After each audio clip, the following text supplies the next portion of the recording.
श्रीगणेशाय नमः। लंबोदरं परमसुन्दरमेकदन्तं रक्तांबरं त्रिनयनं परमं पवित्रम् उदयद्दिवाकरनिभोज्वलकान्तिकान्तं विघ्नेश्वरं सकलविघ्नहरं नमामि। अंजनानन्दनं वीरं जानकीशोकनाशनं कपीसमुख्यहंतारं वन्दे लङ्कां भयङ्करम्। राम रामेति रामेति रमे रामे मनोरमे सहस्रनाम तत्तुल्यं श्रीराम नाम वरानने। नमस्कार मित्राणि, जय विश्वनाथ, हर हर महादेव। कल हमने संध्योपासन की महत्ता तथा उसकी आवश्यकता बताया और न करने से क्या हानि है, करने का क्या फल है, यह सब कहा गया। आज हम संध्योपासन कल्प को विस्तार से नहीं कहेंगे, लेकिन उनकी प्रक्रियाओं पर कुछ प्रकाश जरूर डालेंगे। संध्योपासन के जो मुख्य अंग हैं उसे बताते हैं, जिसके बिना संध्योपासन का होना ही नहीं कहा जा सकता। संध्योपासन के मुख्य अंग हैं आचमन, प्राणायाम, मार्जन, सूर्यादि और गायत्री जप। ये सब सूत्रोक्त हैं, सूत्र के अनुसार है। यही 5 संध्योपासन की मुख्य क्रियाएं हैं। इसके विपरीत, इसके अतिरिक्त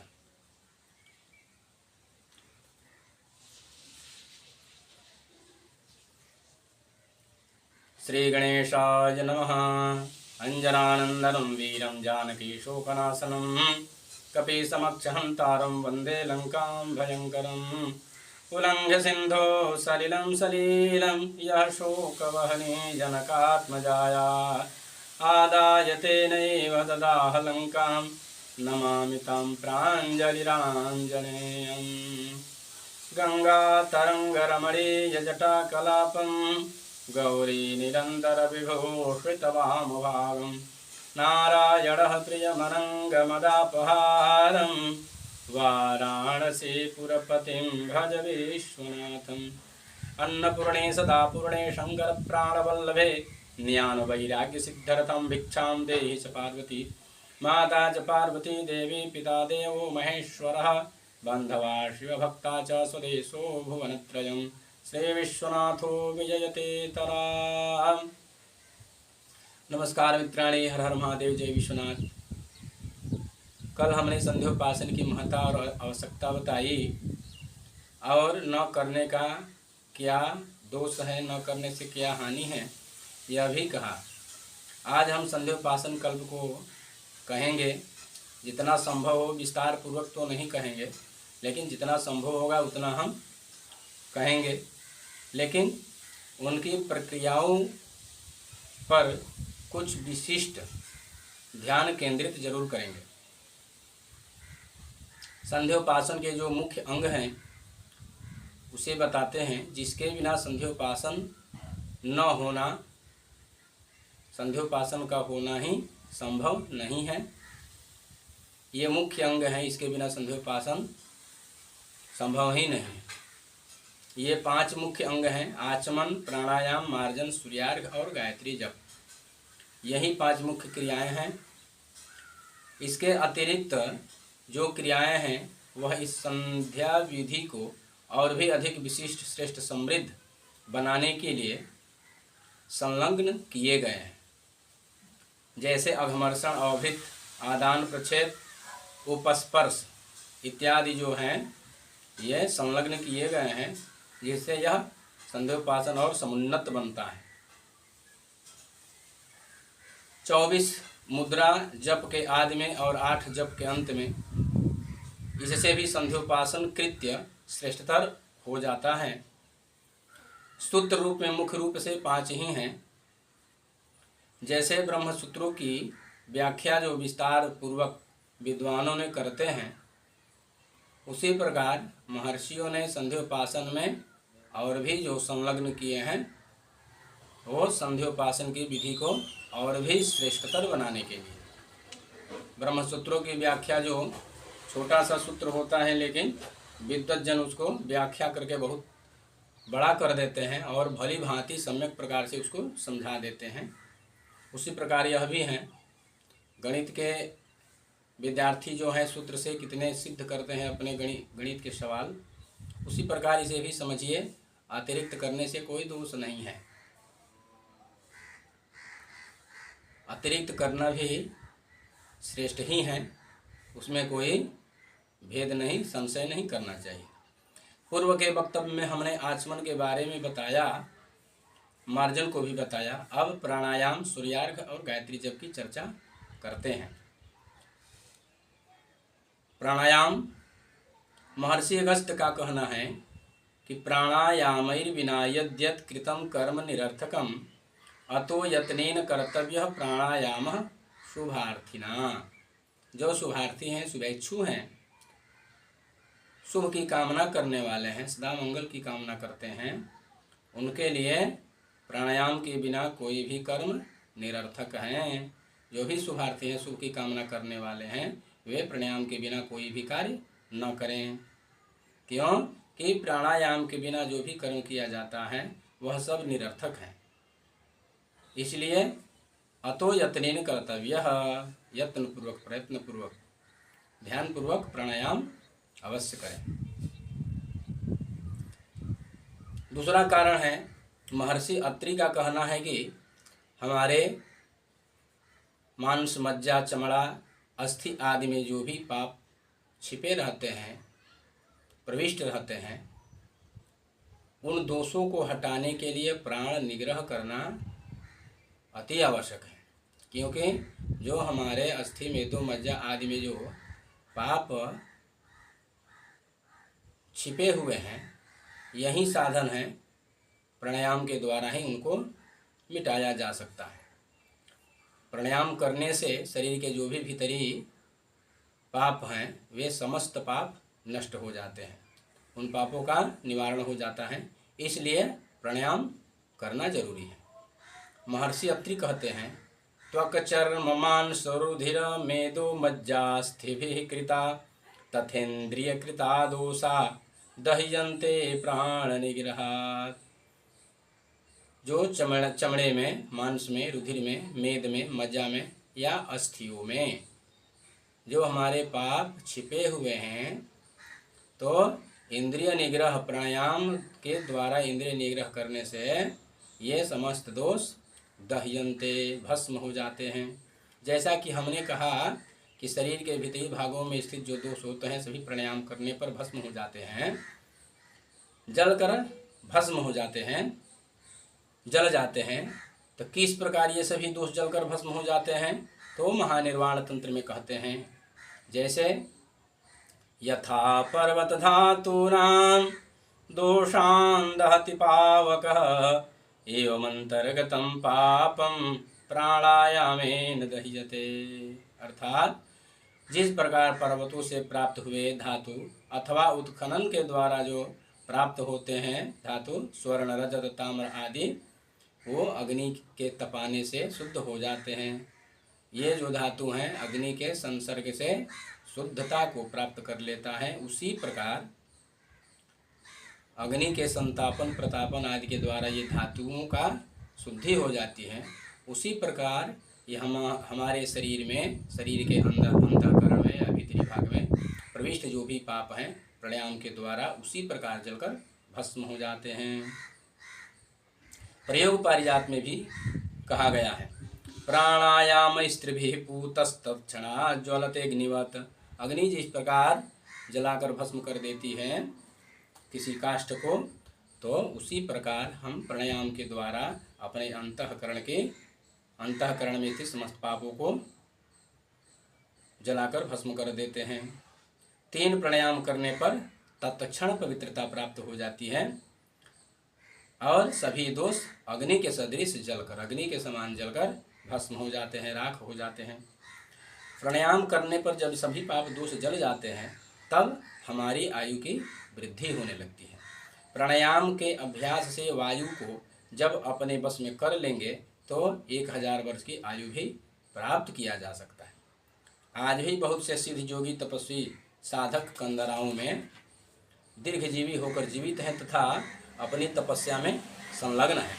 ऐसा गुरुजनों से या महापुरुषों से सुना जाता है। महर्षि अत्रि का कहना है कि गच्छन् तिष्ठन् सदा कालम वायु स्वीकरणं परम सर्वकाल प्रयोगेण सहस्रायुर्भवे नरः। केवल प्राण निग्रह से हम दीर्घायु हो सकते हैं। प्राणायाम के एक लाभ और भी है। नागदेव का कहना है पूरके विष्णु सायुज्यम कुंभके ब्रह्मणोन्तिकम रेचकेन तृतीयं तु प्राप्नुयादैश्वरं पदम। हमने जो पूर्व में कहा प्राणायाम त्रिभिः कृता प्राणायामैस्त्रिभिः कृतः, तो ये 3 प्राणायाम कुंभक, पूरक, कुंभक और रेचक है। 3 प्राणायाम का अर्थ यही है, पूरक, कुंभक, रेचक। पूरक अर्थात हम वायु को अपने भीतर पूर्ण करते हैं, खींचते हैं, अवशोषण करके अवशोषण जो करते हैं, खींचते हैं, वह पूरक हैं। वायु की पूर्ति करते हैं, वायु भरते हैं। और कुंभक का मतलब उसको धारण करना, धारण करते हैं। रेचक का अर्थात उसको रेचन करना, रेचन क्रिया निकालना हो, निकालने को रेचक कहते हैं। तो ये 3 प्राणायाम हैं, अवशोषित करना, धारण करना और निसर्ग करना। उसी का नाम पूरक, कुंभक और रेचक है। इसी के बारे में नागदेव कहते हैं, पहला प्राणायाम जो है पूरक, पूरक करते समय हम नाभि मंडल में हम भगवान विष्णु के दिव्य स्वरूप का ध्यान करते हुए धारण करते हैं, तो हमें विष्णु सायुज्यता की प्राप्ति होती है। और जब हम उस वायु को खींचकर धारण करते हैं तो हृदय भाग में भगवान प्रजापति ब्रह्मा का ध्यान करते हैं, तो ब्रह्मा का ध्यान करने मात्र से हमें ब्रह्म सायुज्यता की प्राप्ति होती है। पूरके विष्णु सायुज्यम, कुंभके ब्रह्मणोन्तिकम। और जब रेचक प्राणायाम करते हैं तो रेचक प्राणायाम से ईश्वर की सायुज्यता अर्थात शिव सायुज्यता की प्राप्ति होती है। इस प्राणायाम में भगवान शिव का सर्व पापनाशी मूर्ति जो शुद्ध स्फटिक के समान है, उस रूप का हम ध्यान करते हैं। ये तीनों प्राणायाम हमें विष्णु सायुज्यता, ब्रह्म सायुज्यता और शिव सायुज्यता को प्रदान करने वाले हैं। यही प्राणायाम का फल है। इसीलिए महर्षि अंगिरा कहते हैं, दह्यमानोनुपातेन कृत्वा पापानि मानवः शोचमानस्तहोरात्रं प्राणायामैर्विशुध्यति। प्राणायाम से जब हमें शुद्धि प्राप्त होगी तो अनायास ही विष्णु सायुज्यता, ब्रह्म सायुज्यता और शिव सायुज्यता को प्राप्त कर लेते हैं। मनुष्य जो दिन और रात में जो कुछ भी पाप करता है वह प्राणायाम करके उस पाप से अनायास ही छूट जाता है। इस प्रकार यह प्राणायाम का फल है। अब हम अघमर्षण के बारे में कहेंगे। महर्षि हारित का वचन है जिसे हमें देखना चाहिए। कहते हैं, अघमर्षण मंत्रेण अंतर्जले सकृत जप्त्वा ब्रह्महत्या व्यपोहति। अघमर्षण मंत्र का जल में स्थित होकर जप करने से ब्रह्महत्या जैसे महापातक को विनाश कर देते हैं। अघमर्षण करने से भी ये जो संध्या के जितने भी प्रकल्प हैं ये सब पापनाशी हैं, ये सब पतित पावन हैं, हमको पावन करने के लिए हैं। तेज आयु आदि की वृद्धि, ब्रह्म तेज, ब्रह्म वर्चस्व की वृद्धि होती है, तेजता की प्राप्ति होती है, पाप से हम छूट जाते हैं। इसलिए जितने भी संध्योपासन के प्रकल्प हैं, क्रियाएं हैं, वे सभी पापनाशिनी हैं। तो अघमर्षण मंत्र का जप यदि एक बार भी जल में स्थित होकर किया जाए तो ब्रह्म हत्या जैसे पातक का नाश हो जाता है। यह महर्षि हारित का वचन है। अन्य स्मृतियों में भी कहा गया है। महर्षि हारित कहते हैं, अंतर्जले सकृज्यत्वा ब्रह्महत्या व्यपोहति। अन्य स्मृतियों में भी कहा गया है तत्संयोगी पदद्वंद्व मंग प्रत्यंग पातकम उपपात करोमाणम रक्तस्मश्रु विलोचनम खड्गचर्मधरम कृष्णम कुक्षौ पापम विचिन्तय अनेन कर्मणो सद्यः पापैर्मुक्तिर्भविष्यति।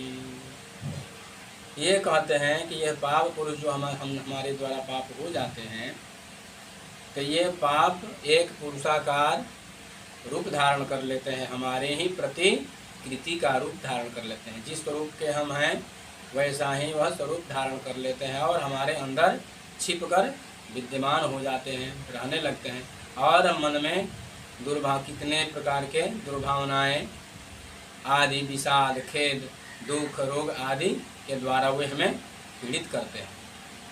उनका रूप ठीक हम लोग के समान हो जाता है, हमारी ही प्रतिकृति बन जाते हैं। लेकिन वे कैसे हैं तो कहते हैं उपपात करोमाणम, यह जब शरीर में अपना रूप जब धारण कर लेंगे तो अनेक प्रकार के उत्पात हम अपने जीवन में देखते हैं। अनेकों उत्पात, अनेकों समस्याएं, विकट परिस्थितियां झेलते हैं। उस पाप पुरुष के कारण हमें बहुत दुख उठाना पड़ता है। तो वे उनका स्वरूप कैसा है तो रक्तस्मश्रु, उनकी दाढ़ी मूछे जो केस है ना वे सब लाल लाल, और विलोचनम, आँखें, उस पाप पुरुष के आँखें लाल, दाढ़ी मूछ और केस जो हैं ये सब लाल लाल दिखते हैं। खड्ग चर्म धर्म कृष्णम, खड्ग और चर्म को धारण करने वाले हैं। और वो कैसे हैं तो कृष्णम, बहुत भयंकर काले हैं, विकराल हैं। ऐसा स्वरूप पाप पुरुष का ध्यान करते हुए जो अघमर्षण किया जाता है, हाथ में जल लेकर नासिका के मध्य से उस जल को अवशोषित किया जाता है और फिर नासिका दाहिने नाक से उस जल को भावना करके त्यागा जाता है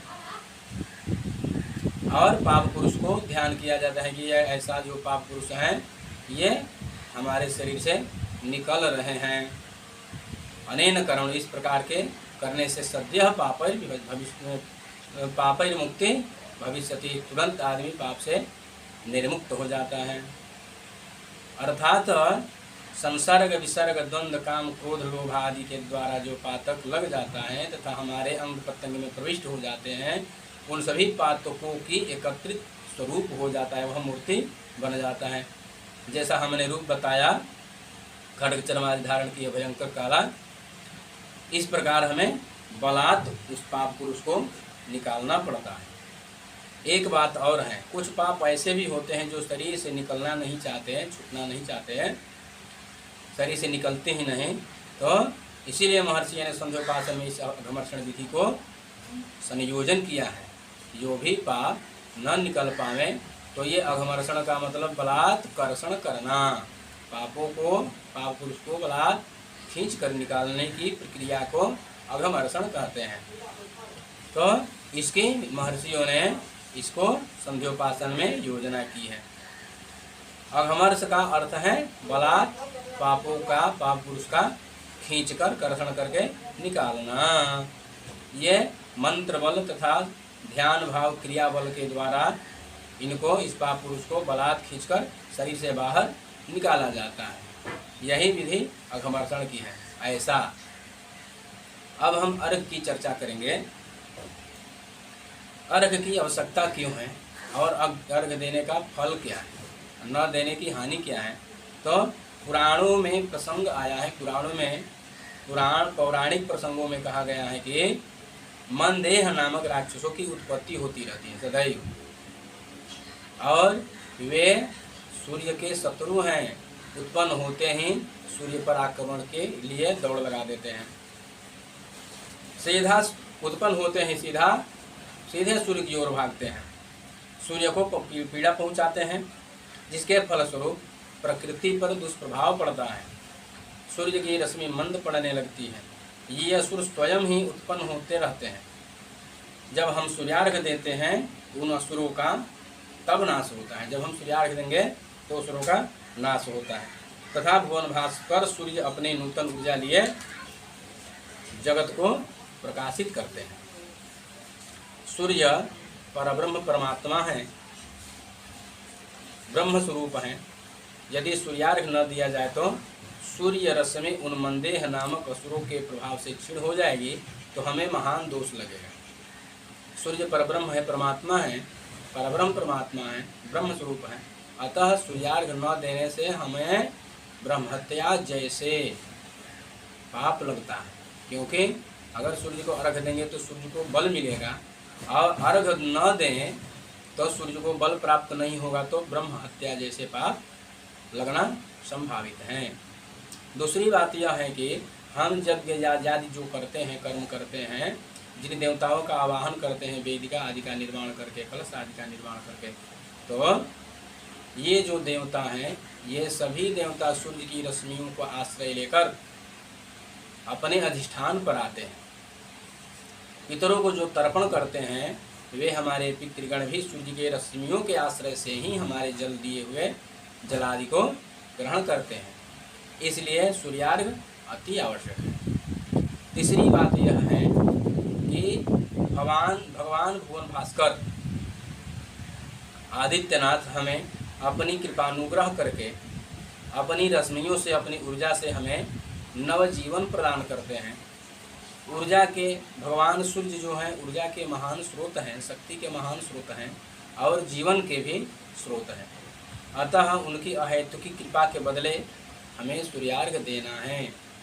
जैसे हम इस जीवन में जो उपयोग करते हैं, दिनचर्या में जो भी सामग्री उपयोग करते हैं, सबका मूल्य चुकाना पड़ता है, लेकिन भगवान सूर्य की अहेतुकी कृपा के फलस्वरूप हमें प्रकाश, पवन, जल आदि जो सुलभ मुफ्त में प्राप्त होते हैं, उनका जो ऋण है उस ऋण को चुकाने के लिए मात्र वही एक साधन है जिससे सूर्य के लिए उपकृत हूँ।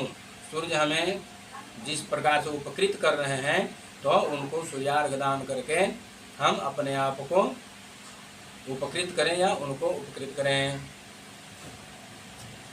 सूर्यार्घ देना हमारा धर्म है, कर्तव्य है, आवश्यक है। प्रातः और सायं 3-3 अर्घ का विधान शास्त्रों में किया गया है कि सुबह में संध्योपासन करें तो 3 अर्घ दें, और सायं काल के भी संध्या में 3 अर्घ दें। मध्याह्न काल की संध्या में मात्र केवल एक ही अर्घ का विधान किया गया है। ऐसा क्यों? तो शास्त्र कहते हैं कि मंदेहा नामक असुर जो हैं अस्त्र शस्त्र सज्जित वाहन युक्त होकर उत्पन्न होते हैं, तो उनके वाहन, अस्त्र शस्त्र तथा उनके वध के लिए ही 3 अर्घ का विधान किया गया है, प्रातः और सायं। कहते हैं एकम वाहन नाशाय द्वितीयं शस्त्रनाशनम असुराणां वधार्थाय तृतीयार्घं विदुर्बुधाः। विद्वानों ने इसीलिए ये तीनों अर्घ देने के लिए कहा है। एकम वाहन नाशाय, अर्थात प्रथम अर्घ से हम उन असुरों के वाहन को नाश करते हैं। जो भी प्रथम अर्घ देते हैं, उस प्रथम अर्घ से उनके वाहनों का नाश हो जाता है, वे निर्वाहन हो जाते हैं, बिना वाहन के वाहन रहित हो जाते हैं। तो प्रथम अर्घ से उनके वाहन का नाश हो जाता है। दूसरे अर्घ से उनके अस्त्र शस्त्रों का नाश होता है, वे निशस्त्र हो जाएंगे। दूसरे अर्घ देते ही उनके अस्त्र शस्त्र जो हैं वे ध्वस्त हो जाएंगे, नष्ट हो जाएंगे, वे निशस्त्र हो जाएंगे। अब वे बेसहारा हो जाएंगे, असहाय हो जाएंगे। जब असहाय हो जाएंगे तो तीसरे अर्घ देने से उनका विनाश हो जाता है। इस प्रकार 3 अर्घ देने का विधान किया गया है। वाहन, अस्त्र शस्त्र और उनको विनाश करने के लिए 3 अर्घ दिया गया है।